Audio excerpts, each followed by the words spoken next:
Good afternoon po. Sir, how do you feel about latest results po? Are you nervous, excited? Okay lang naman. Wait lang.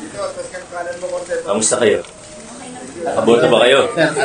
Mayor, ilang minutes kayo inabot na bumoto? Kasi may... Mabilis lang. No, mabilis lang.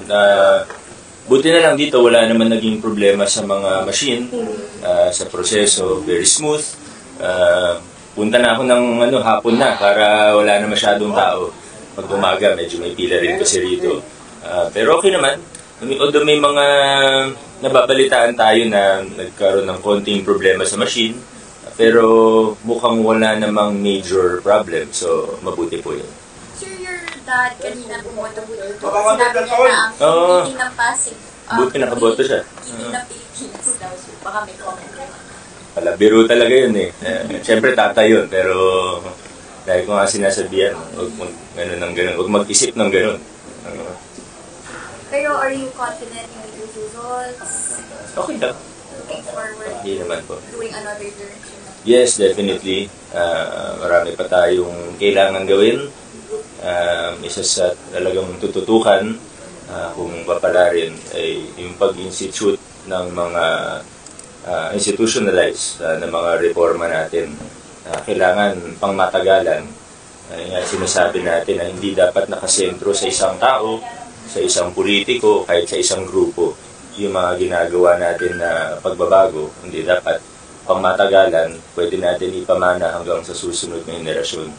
Na pagpanahon na para yung next set of leaders na ang mamumuno sa Pasig, mas madali nang maging mabuti, mas madali nang gumawa ng tama, at mas mahirap nang maging kurap. Mayor, yung disqualification case, does it bother you? Ano ba yun? Disqualification case? Anong disqualification case? Wala pa naman kaming natanggap.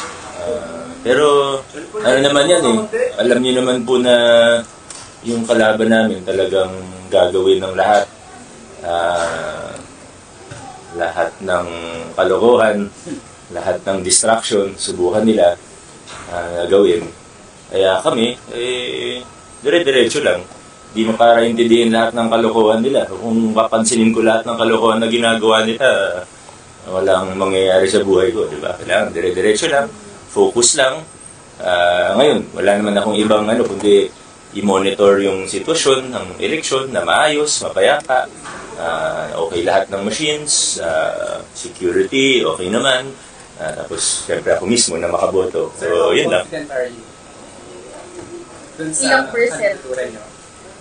Natanong niya na kanina.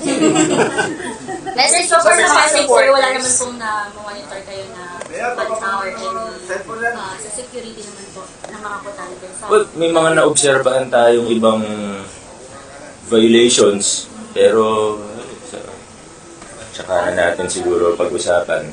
Sa kinakompile namin lahat ng ebidensya. Ano ba? Tao pala dito. Hoy, ka lang dyan. Sir, how are you? Ala kung may aso na sa kamay ko.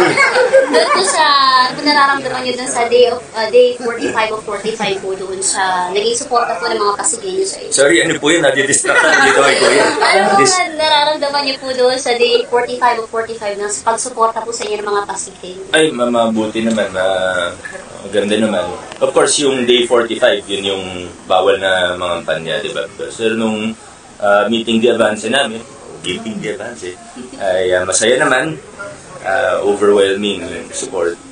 Nakakataba ng puso. So, ano po, talagang focus na lang, konti na lang.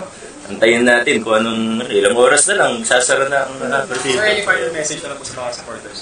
Sa mga supporters at sa lahat po, sa bawat isa, ang pagboto, yan po ay isang tungkulin natin sa ating bayan, sa ating lipunan. Sana siniseryoso po natin ito. Pumipili tayo ng ayon sa ating konsensya. Pero lahat naman ng makakarinig nito, halos lahat, nakaboto na rin. So let's just wait for the results. Ano man maging resulta from national to local, our councilors, let's all work together. And but first of all, let's make sure that everything in terms of the elections, it ends well hanggang sa canvassing, hanggang sa proklamasyon ng mga mananalo. But the way it looks now, it looks like everything is going well. So hopefully, until this evening, until tomorrow, everything will be well, everything will be peaceful. Maraming salamat.